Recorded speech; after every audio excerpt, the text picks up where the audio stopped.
The National Weather Service in Sterling, Virginia has issued a flash flood warning for southern Baltimore County in northern Maryland, Baltimore City in northern Maryland, until 5:45 p.m.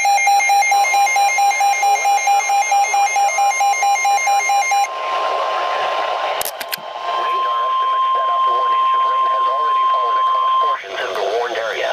Additional rainfall amounts of up to 1 inch can be expected.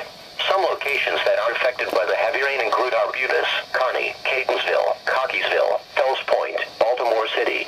Excessive runoff from heavy rainfall will cause flash flooding of small creeks and streams, urban areas, highways, streets, underpasses, and other drainage areas in low-lying spots.